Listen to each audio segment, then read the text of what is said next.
Me pagan por llorar en los funerales de la gente. Sé que suena extraño, quizás incluso grotesco, pero cuando eres una actriz sin trabajo en Texas, lo extraño paga mejor que ser mesera. No empecé pensando que esto sería mi vida. Hubo un tiempo en que perseguía audiciones, hacía teatro regional, comerciales de televisión o la ocasional película estudiantil. Pensé que podría triunfar, pero después de un año de silencio, de esperar junto al teléfono, de esperar una llamada que nunca llegó, mis ahorros se agotaron. Tuve que volver a casa de mis padres. Y fue entonces cuando un anuncio en Craigslist me encontró: se buscan dolientes. Deben mostrar emoción bajo indicación. Se paga en efectivo el mismo día. Me presenté en Kendry Anson's Funeral Services sin saber qué esperar. El edificio era bajo y de ladrillo, escondido entre una casa de empeño y una tienda de conveniencia cerrada. El letrero de neón afuera zumbaba débilmente, ese tipo de parpadeo que te hace doler los ojos. No había ningún hijo, solo Kendry,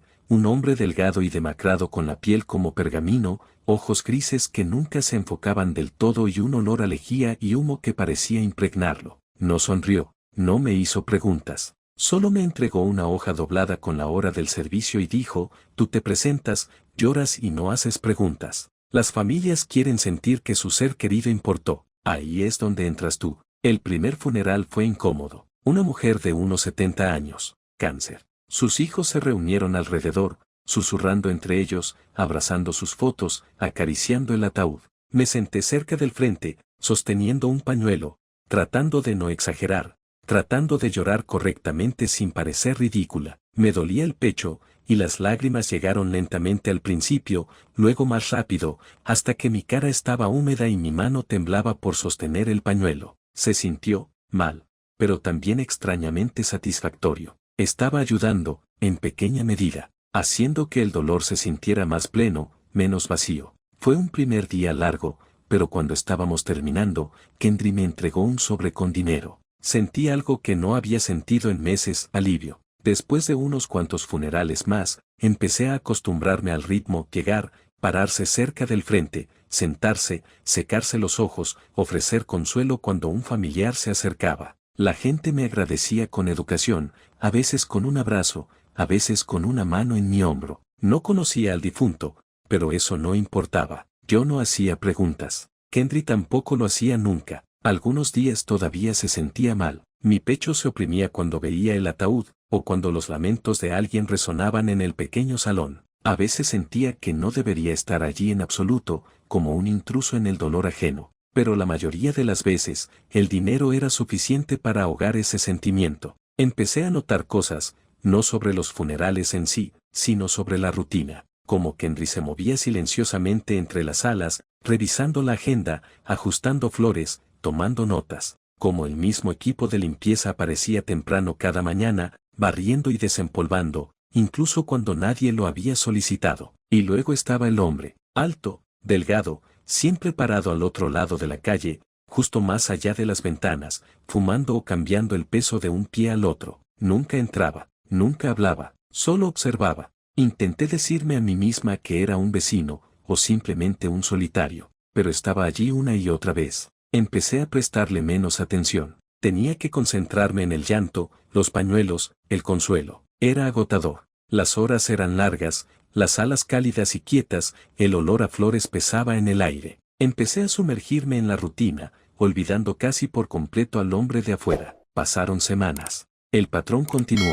Me estaba acostumbrando a los movimientos, las caras, las expectativas silenciosas. Algunos funerales eran caóticos, desordenados, ruidosos. Otros eran más silenciosos, más pequeños. Pero no le di mucha importancia. Hice mi trabajo. Lloré. Ofrecí consuelo. Tomé el dinero. Había gente de todos los ámbitos de la vida en estos funerales. Había policías, rangers, jueces, atletas, incluso algunos que trabajaban en el circo. Pero nunca olvidaré conocer a un doctor. Unas palabras educadas, nada dramático, pero era tan pulcro, tan elocuente. Recordé su rostro Hansen como si fuera mi trabajo. Algo en él se sentía demasiado preciso, demasiado calmado, pero no le di mucha importancia. Una semana después, lo volví a ver en un comercial de televisión para Arby's, sonriendo, dientes perfectos, la misma cara, la misma voz. Me paralicé, se me encogió el estómago. Él había estado en el funeral. llorando educadamente, ofreciendo condolencias, sentado como parte de la familia. No era un doctor, era como yo, un actor.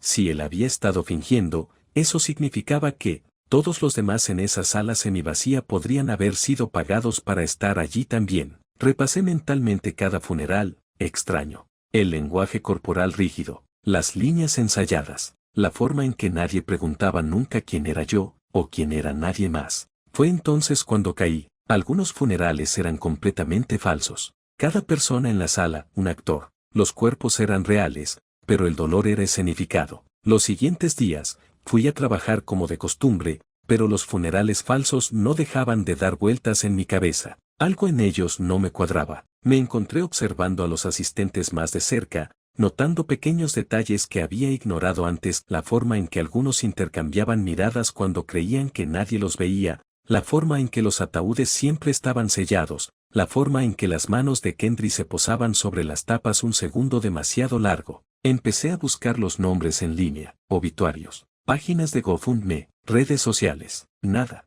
Era como si esas personas nunca hubieran existido fuera de la funeraria. Entonces volví a notar al hombre alto, parado en su esquina habitual al otro lado de la calle, observando. No observaba la funeraria en general, estaba observando esos servicios particulares, los silenciosos con solo un puñado de asistentes. Su atención era enfocada, precisa, y lentamente, pieza por pieza, me di cuenta, no era un vecino, no era un pariente lejano. Él era la razón por la que esos funerales existían. Los servicios silenciosos, los registros faltantes, el manejo meticuloso de los cuerpos por parte de Kendry, todo giraba en torno a él. El hombre alto había matado a las personas en esos ataúdes. Por eso nadie más los conocía. Por eso el dolor tenía que ser fabricado. Él quería el ritual para sí mismo. ¿Y Kendry? Kendry era su cómplice, pagado para encargarse de los cuerpos, preparar las cremaciones, evitar que el resto del mundo hiciera preguntas. Se me revolvió el estómago. Cada lágrima que había derramado, cada palabra de consuelo que había ofrecido, cada pañuelo con el que me había secado los ojos había sido parte de su juego, parte de su sick ritual. Entonces me di cuenta de que había estado interpretando mi papel en el teatro de un asesino, y que el hombre de afuera no solo estaba mirando, lo estaba orquestando todo, disfrutándolo desde su vantage point al otro lado de la calle, completamente alejado del resto del mundo. Renuncié a la mañana siguiente. Le dije a Kendry que ya no podía hacerlo. No discutió. Solo me sonrió con frialdad, como si hubiera estado esperando a que lo dijera. Iré a la policía mañana. Voy a arreglar todo esto. Pero esta noche ha sido extraña. Siento que he escuchado ruidos extraños afuera de mi casa. Un par de veces, incluso juraría que vi al hombre alto. Mentiría si dijera que no estoy asustada. Solo me preocupa saber lo que viene después. Tendrán que contratar actores para que lloren por mí,